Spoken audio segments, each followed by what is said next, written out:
Hello friends, here I am again, offering my view this time for your evaluation on a topic that has been widely discussed on a multitude of platforms, medias, focusing in electric guitar. And it's often entwining together with the debate about the state of rock music, its glorious past and what would appear to be, well, not so glorious future maybe. As some of you remember, the Washington Post published a provocative article titled "The Death of Electric Guitar" last summer. And they succeeded quite well in describing certain aspects, fears, predictions that many people who have been involved for a long time in the music industry or musical instrument industry have been noticing and talking about for years.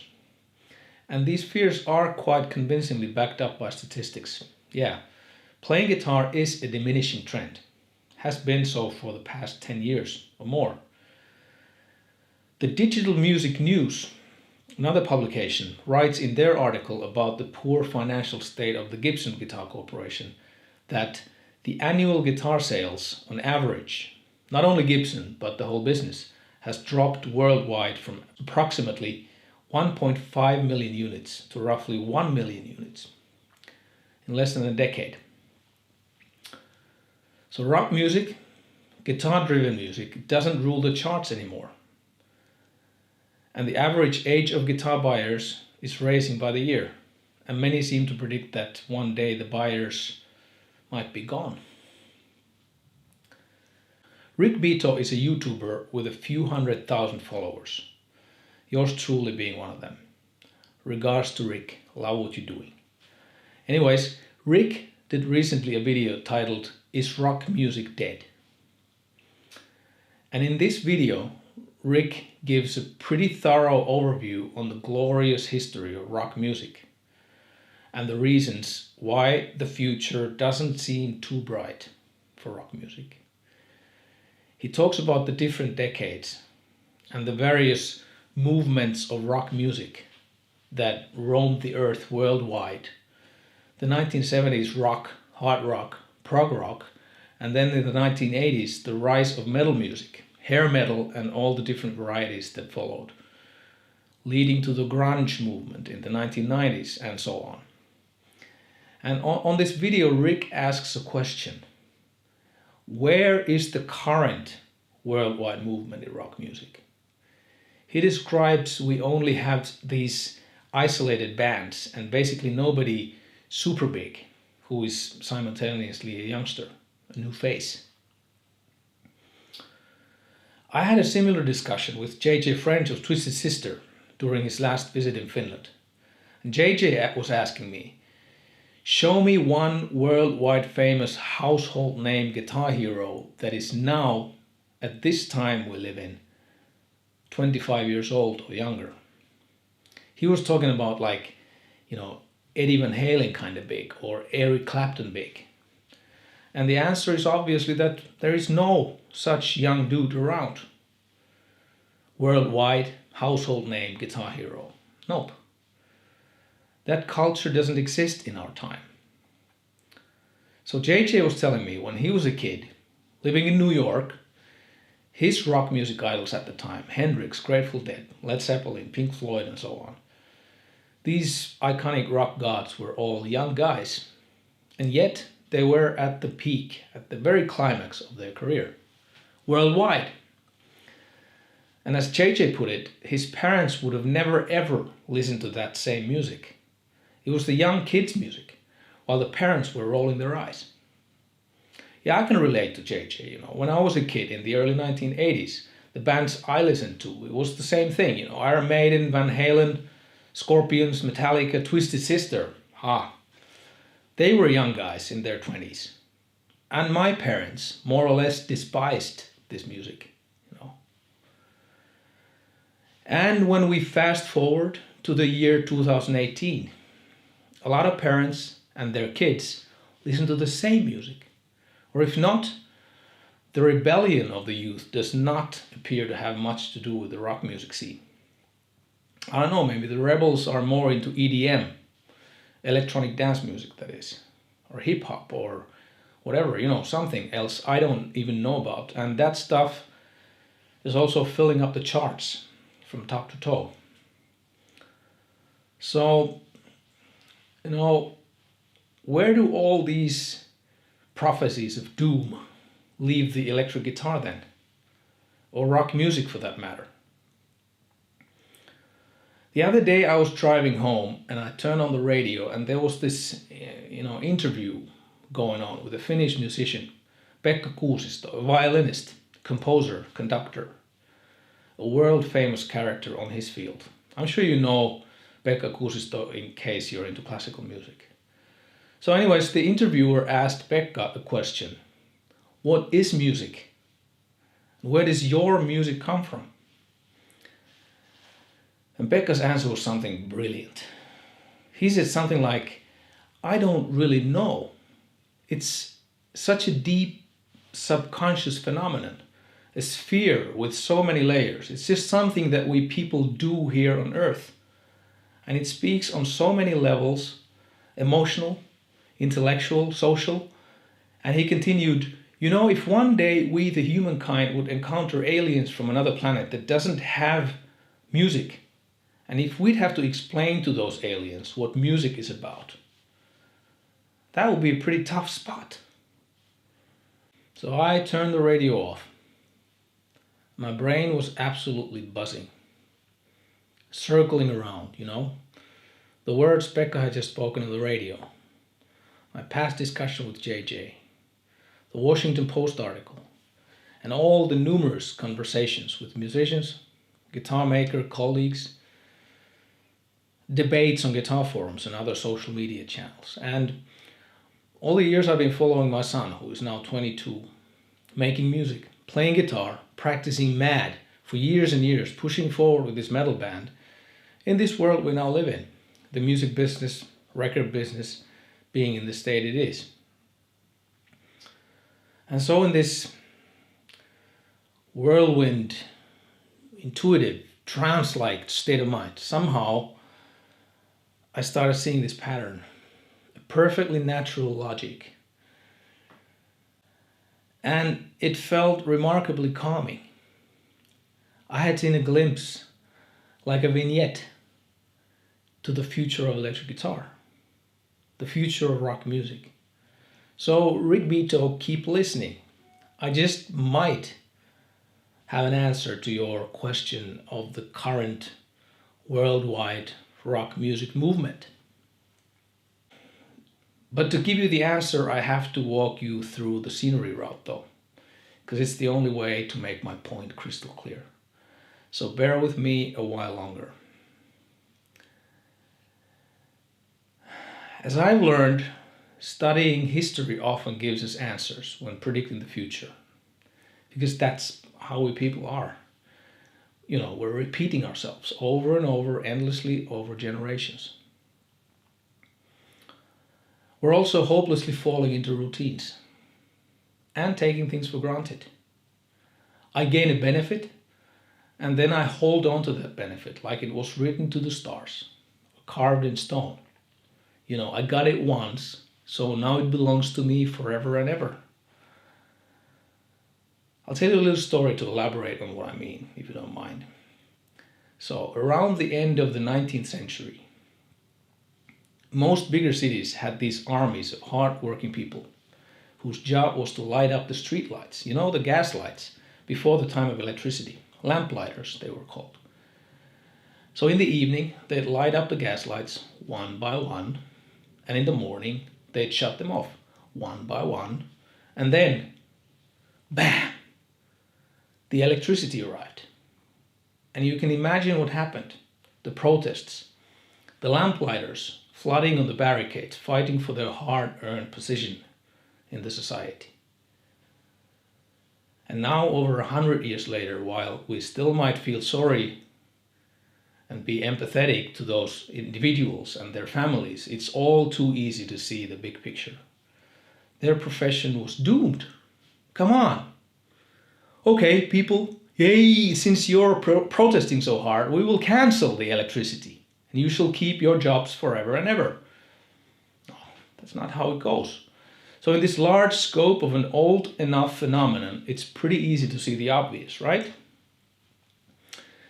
But you know, when you don't see the big picture, when the scenario comes closer to you, it's not so easy to see the obvious anymore. Another story, this time from my own life, to elaborate on this. 12 years ago, I was in a pretty tough spot with my business. I had partners who owned 2/3 of the company.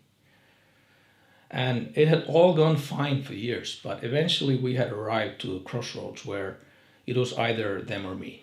So, in a nutshell, I wanted to continue being a small builder, focusing on the unique stuff we did, one guitar at a time, no serial production, and my partners would have wished to make it bigger, scale up, and so on. Now, don't get me wrong, I'm not blaming them here. We had hooked up in the first place because many years earlier I had wanted the business to grow too. So they hadn't changed their minds. I had. So if anyone had reason to blame someone, then it should have been them blaming me. For letting them down, letting our mutually agreed vision down.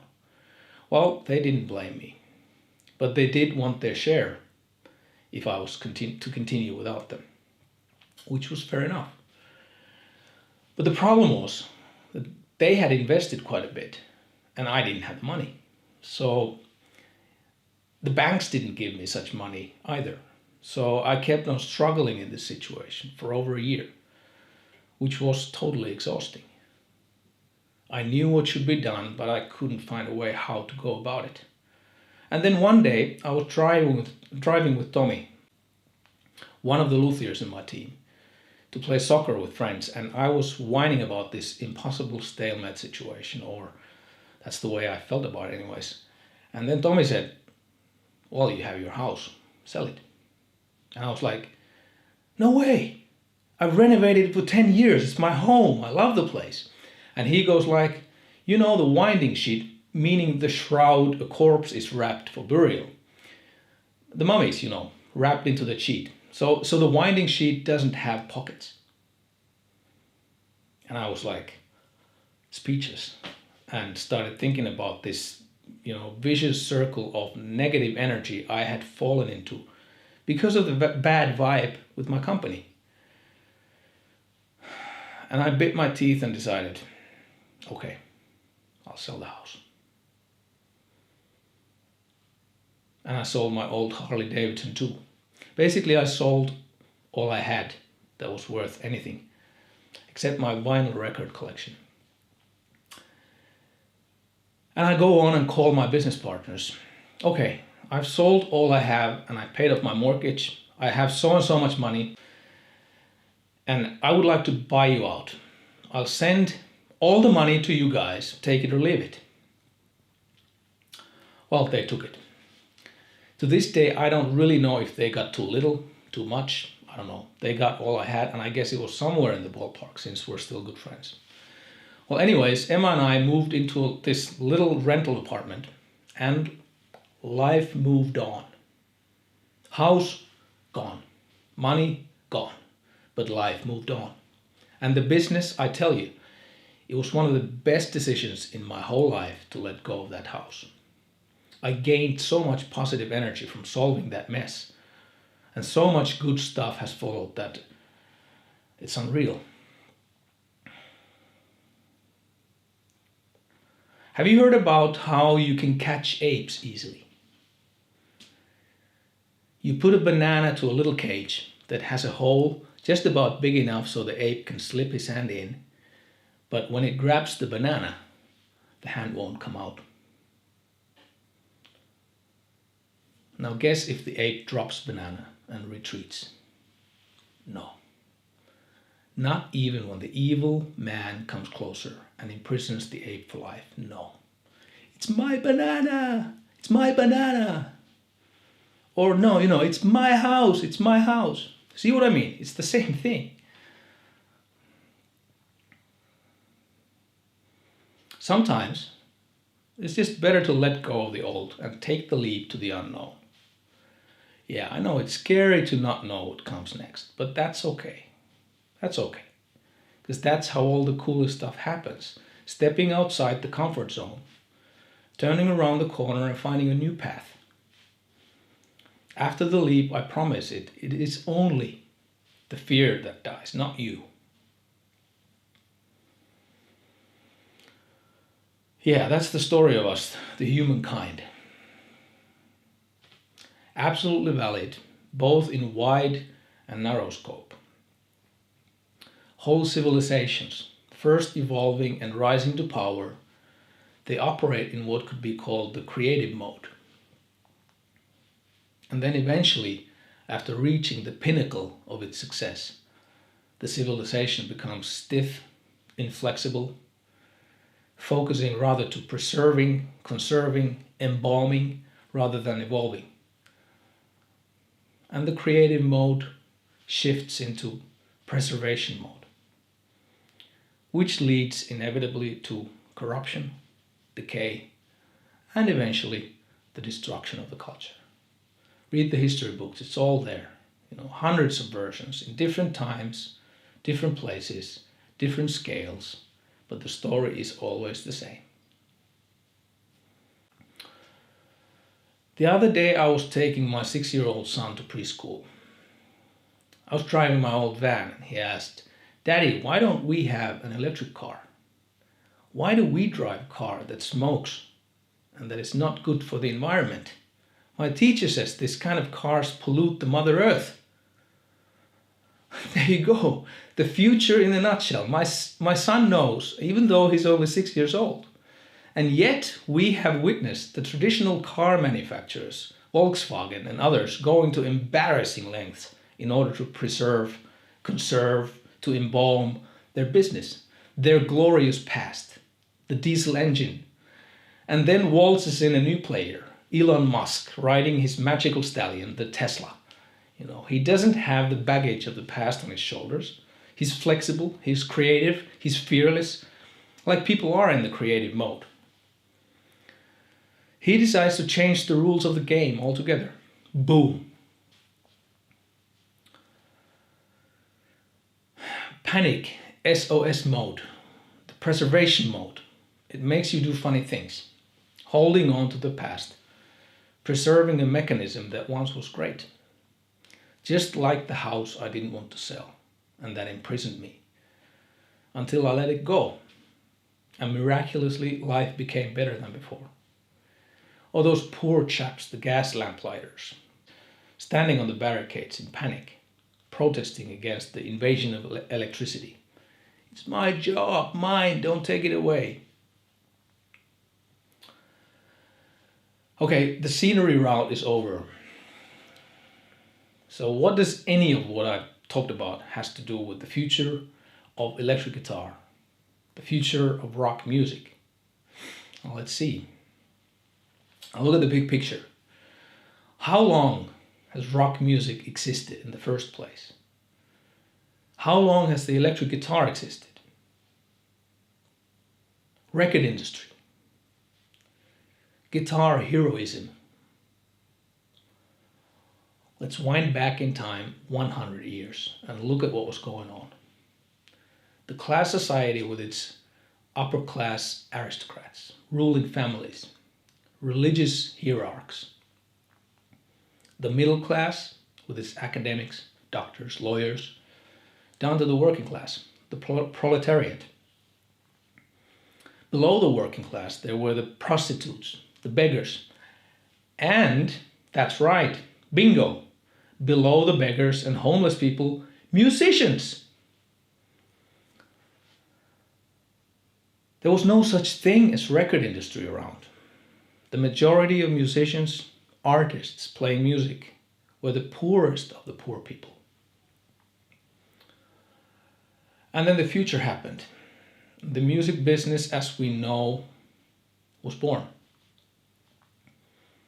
Amen. So does it mean that it shall be like that until the end of times? What once was given to us must never be taken away, right?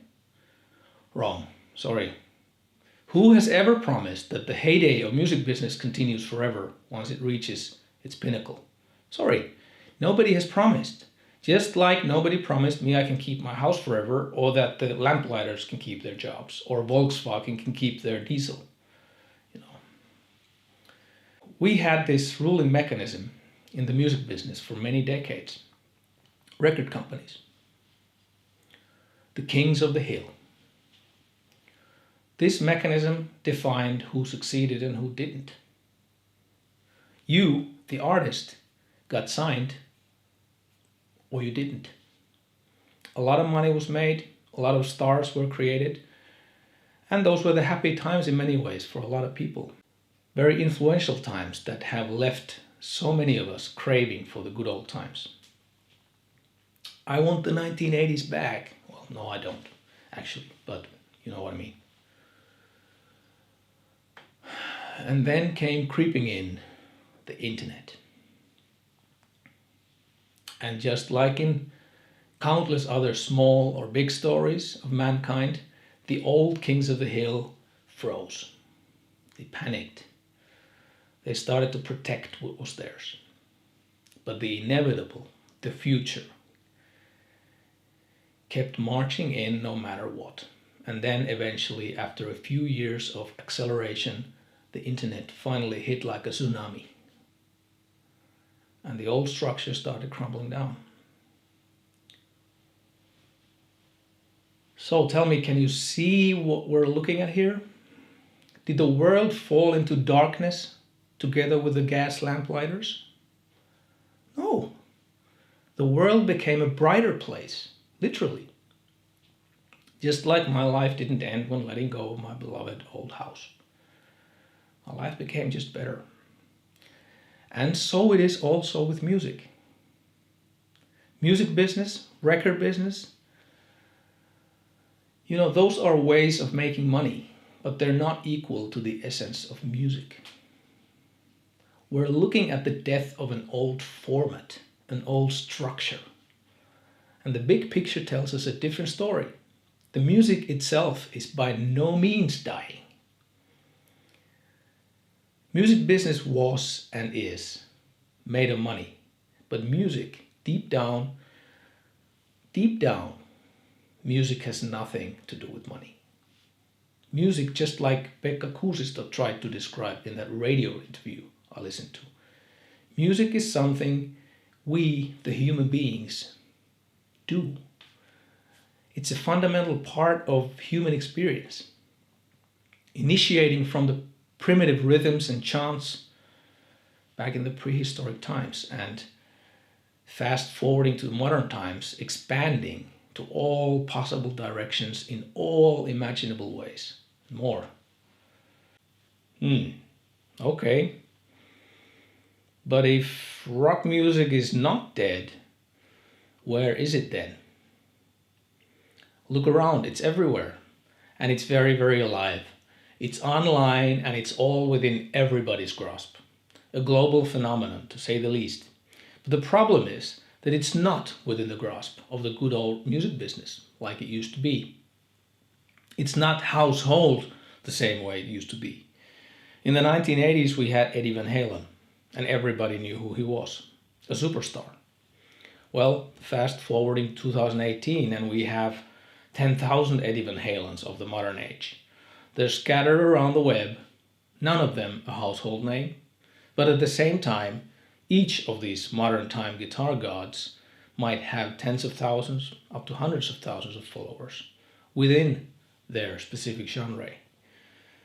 See what I mean? Endless of genres, endless streams of bands in every single genre. None of them a household name, none of them sell millions of records, but as a collective, it's so alive and it has expanded so wide that it's very difficult to understand such a phenomenon even exists. And the record industry, the music business, is still gasping its breath, not quite understanding where to turn, desperately trying to preserve, protect what used to be theirs. Well, right now, the savior for some, very few though, unfortunately, is Spotify and Apple Music. But more about that in a little while. First, back to the guitar. The same analogy is absolutely valid for the rise and fall of the electric guitar, or to be more precise, the rise and fall of the guitar industry. Notice, not the guitar, but the guitar industry. Now, if Gibson bankrupts, what does it mean? Is that the death of electric guitar? No, it's merely a death of a structure, a framework that had proven to not be viable anymore. Structure that Henry Kiewicz, the CEO of Gibson Corporation, has attempted to preserve, even revive, develop. But as it often is, it's extremely difficult to see the big picture when you're surrounded by the problem. It always gets easier afterwards, after the fall, after surrendering to the truth. Now, I'm not in a position to give advice to Henry and his peers, but it is sad for any guitar geek of my generation to see Gibson in this state, because those are the guitars I fell in love with a long time ago, and just like I'm sure many of you did. Maybe one day they'll come back. Smaller scale, better quality, more focused. Oh well. As said, I'm not in a position to counsel Henry, so instead I'll just wish him and his company all the best of success in this extremely challenging situation they're facing. So the Digital Music News wrote recently that one of the reasons Gibson, along with many other major corporations, is in trouble is that the guitar sales on average have dropped worldwide from approximately 1.5 million units annually to roughly 1 million in less than a decade. Okay, well, I started thinking, where do those numbers come from? My guess would be that there's one glitch in this calculation. See, I'm pretty sure that there is a lot going on under the radar. A lot of guitars being made and sold around the world that don't end up showing in these statistics at all. See, we're literally living the renaissance of handmade guitar. And my very cautious estimation would be that there must be at least around, say, 50,000 independent professional guitar makers worldwide. At least. And if each of these makers builds on average, say, 10 guitars a year, you're missing 500,000 guitars right there. And on top of that, the whole industry of the parts casters. And on top of that, all the tens of thousands of hobby builders around the world. Not to forget the second-hand market that is overflowing as well. Now the truth is that there are most likely way more guitars made today than there ever was. But a lot of it doesn't show in the statistics at all. See the connection with what's going on with making music and publishing new music? It's all happening under the radar, invisible, and yet collectively it's huge. It's not household kind of big, but it's fragmented and expanded all over the place kind of big. And that is the exact reason why the major guitar companies are suffering. See, if the market, meaning the people buying guitars, is fragmented to endless needs, wants, and genres, there is no need for 5 huge corporations, but instead there might be a need for 50,000 small, flexible workshops and little factories. It's all fragmented in the same way. And it's all happening more and more direct, without the need of heavy traditional supply chain, of manufacturer to distributor to retailer to player. It can all go now direct from maker to player. And no matter what the major corporations try to innovate, it's much harder for them to push the innovations through than it is for a smaller company. Why? Because the major corporations carry a heavy baggage from their own past, their own legacy. One key problem for the big factories is that there is no demand for any single new type of guitar design in such huge quantities that it would make any sense for a big factory. So why isn't there a demand? Well, because the music business has fallen into little pieces. It's all over the place. And again, the winner is the small, more flexible companies who, one, aren't prisoners of their own past, and two, don't need to make more than 10 guitars a year, 100 guitars a year, or whatever. For such small specialities in endless variety by endless different makers, there's always a demand. But for a new guitar design that should be sold in at least thousands or preferably in tens of thousands of units in a year, nope, it won't happen anymore. Don't bother even trying, you're just wasting your money. So here's the gist. The old rules don't apply anymore in 1. Making guitars, 2. Selling guitars, and 3. Playing guitars. The world of guitar is like the universe, expanding to all possible directions. It's flexibly optimizing itself to whatever demands and needs there be. Think about it. There used to be a lot of young kids who all wanted to sound like Stevie Ray Vaughan, and they all wanted to play a Fender Strat. Well, that's great, nothing wrong with it. But the world has changed. A lot of the young players today have no idea who Stevie Ray was. Instead, they're following guitarists of whom the majority of people have never heard about, but who still can have a huge following online. An example, Mika Tyyska, a Finnish player known as Mr. Fastfinger. There's a crowd of younger guitarists who found Mika's ingenious guitarshredshow.com website 12 years ago. And now they want to play the same kind of guitar as Mika plays. And this goes completely under the radar. There are endless similar examples. It's not only the small builders, the luthiers, that are distorting the statistics. There are other new mechanisms as well, made possible by the surplus capacity of the third world guitar factories. Anybody can have now their own guitar brand. If you're a guitarist with enough following, you can design and order your own guitars from China. If you're a famous YouTuber with hundreds of thousands of followers, you can do the same. Or if you just simply loaded with money and want to start your own guitar business, your own guitar brand, it's totally possible. It's happening already. There are loads and loads of guitars made like that every year. So here comes the big secret.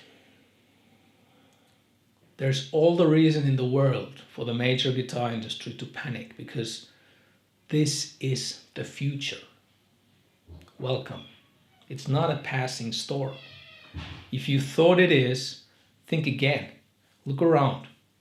This fragmented, fallen apart, uncontrollable reality is the future mechanism.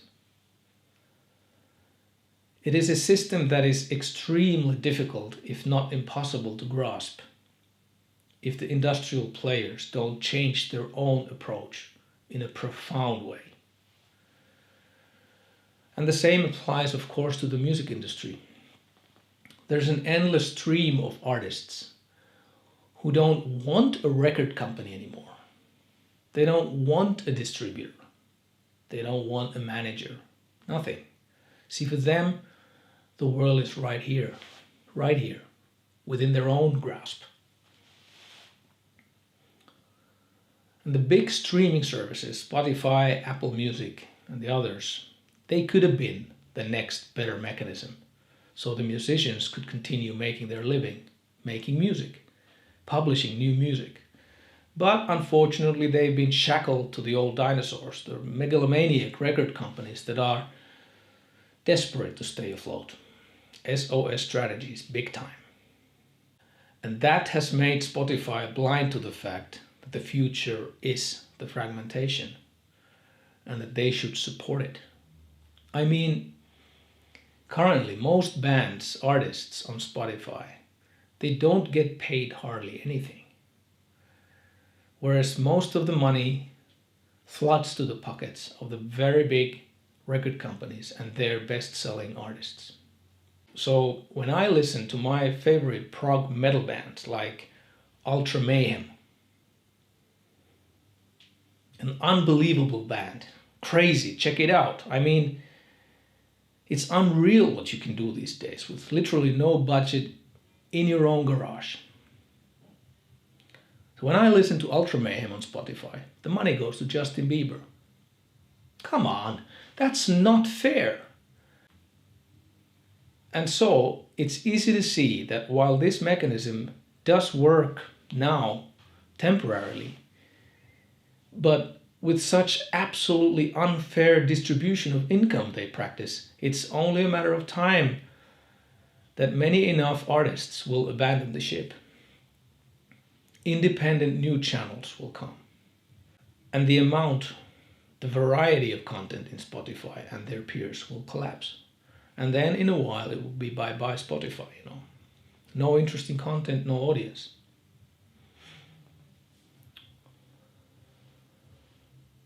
So to those who fantasize of the glorious past of rock music repeating itself in the same way it happened decades ago, forget about it. It's not coming back. But it doesn't disappear either. Instead, the guitar is everywhere, in every format, in every genre. Just pick your favorite style and I can guarantee you can find so much new music, endless amounts in whichever style today. Now, there is your worldwide rock music phenomenon, Rick Beato. Not quite what you expected, but it does exist. And there's more good news. The future appears to be much more genuine, truthful, transparent than the past. Money doesn't define rock music anymore as much as it did a while back. So we've come a full circle. That's the way it used to be back in the early days, too. Many may be worried about the money-making mechanisms, though. Will there be a viable way to make your living as a performing artist in the future? Of course there will. Life always finds its ways. So don't lose your faith. You want to know the essential difference between these two ways of life that I've talked about, the creative mode and the preservation mode? Well, in the preservation mode, life tends to be very self-centered. It's always about me, my benefits, my losses, protecting the comfort zone I deserve after working so hard. It's mine, my precious. Preservation mode, whether dealing with an individual, a company, a culture of any kind, a whole civilization, it's a selfish way to live. Me, me, me. And the creative mode is the opposite. It's very different. Any true artist would recognize this. It's that state of mind, that state of being when you're exploring the unknown, when you're pioneering something that hasn't existed before, walking paths that haven't been walked before. And when it's happening, you don't think of yourself. You're focusing to the whole, to the objective is crystal clear in your mind, fueled by passion, and typically you can manage for long periods of time outside the comfort zone. It's an altruistic state of mind where you don't expect to get something to yourself, but rather to give, to create, to bring joy. It can be an individual, a community, a company, or a whole nation in the creative mode. The same rules, the same vibe applies. And the preservation mode always shadows cultures that are already past their heyday, while the future success and prosperity will come to those who are operating in the creative mode. Now, guess in which mode does the major music business, the major guitar business operate today? Well, that's not a very difficult question, is it? And when you look beyond business, deeper into where there is creativity, novelty, new, genuine, fresh ideas, that's the future. It's happening already. We're living it. Yeah, and by the way, we're not exactly witnessing the death of guitar or the death of rock music for the first time. Some of you may remember this. In 1962, there were these young lads from Liverpool who called themselves the Beatles. And they auditioned for Decca Records, who ended up rejecting them. Yes, true story. Decca Records turned down the Beatles, saying, nope, can't take you, because the guitar groups are on their way out.